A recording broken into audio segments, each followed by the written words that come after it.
But now they say, oh no, they'll get it right away. So yeah, I want you. It's easy when you're holding the only one. I want to make sure you tell Tom how you feel about this easy end game that he devised. The 5 clues, and I'm going to give Tom the microphone in a second. He will explain his end game to you.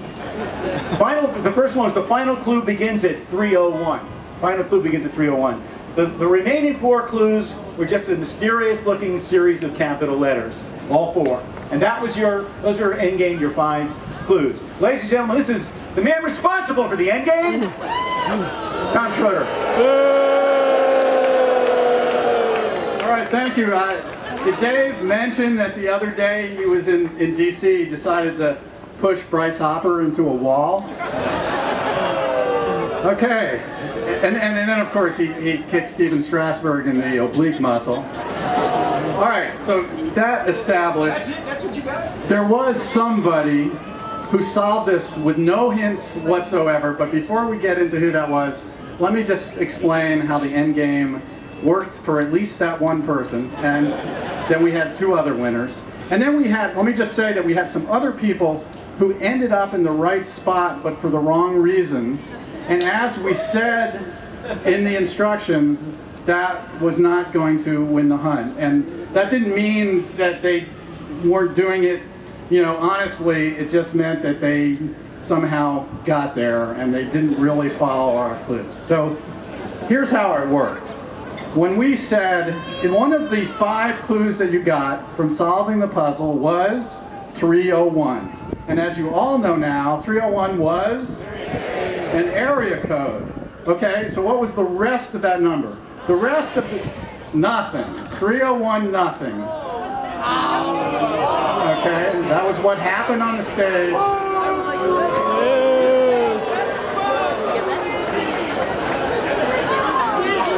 If you call 301 nothing, and how many people did call 301 nothing? Everybody called 301 nothing. It was easy. Okay, so what did you got? You got a lady pirate. It was busy, okay. Well, for the people who got there first, the lady pirate said, it said swag. No, it says, and the lady pirate said, you're looking for swag. That's what us pirates call treasure. S-W-A-G. And Y marks the start. Okay, the fact that it was a pirate should have, or was supposed to, clue you in to the pirate puzzle during the hunt. And one of the things that we handed out in the pirate puzzle that was letter intensive was the eye patch instructions, which had A through Z instructions for how to use the eye patch. So now the phone call has given you 5 letters. It says it starts at Y, and if you look at the Y instruction on the eye patch, what does it say? Dummy. Dummy. That was a reference to the crash test dummy. It started at dummy. So that was actually telling you to go to the dummy in McPherson Square and start your treasure hunt there. Now the other 4 clues that you got from solving the puzzle hunts, the hunt puzzles, okay, were all capital letters, right? Now there were 4 of those, and it said that what you needed was swag, S-W-A-G. So those were 4 more eye patch instructions.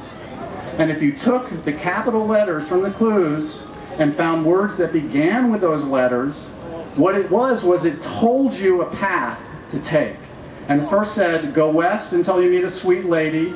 And if you go west from McPherson Square, right across the street is Georgia Brown's restaurant. That's the sweet lady. Then it said, turn left until you see Green Mountains. Half a block to the left, 15th Street becomes Vermont Avenue. Vermont Avenue is the Green Mountains. Vermont is the Green Mountain State. Okay, there was nowhere else to go. Then it said go southwest until you see a distinguished pole. Okay? A block southwest, there's the statue of a Polish general who was key in the Revolutionary War. That was the distinguished pole, looming high up right at the corner of the park there. Okay. Then the final instruction said, when you see the giant bird, look him in the eye and flap your arms like wings. Okay. The first person to look that bird in the eye and flap his arms like wings solved the end game and won the post hunt. Now, we had, because of the way this worked, we had the first person to do this hadn't heard any of the hints that we gave. He solved it completely without hints.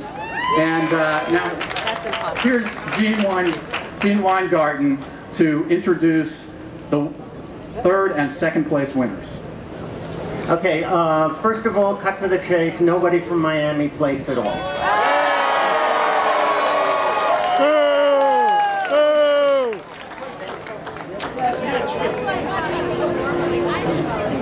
We'll see if that's true.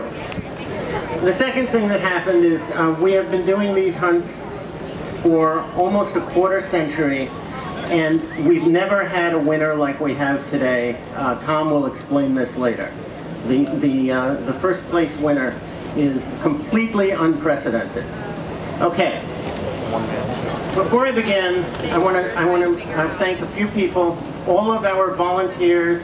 They just did a fabulous job out there. Please give them a hand.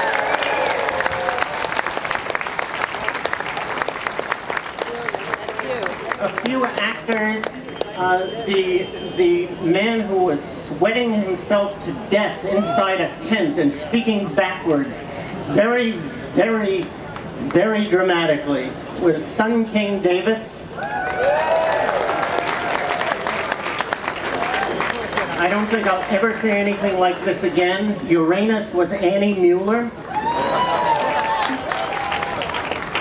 Neptune was Chris Klimek. Saturn was Alexis Hawk, a very good hula hooper. The Jew putter was Derek Hills, which doesn't sound Jewish to me. Venus was Liz Richardson, and Mars was Louis Beamster.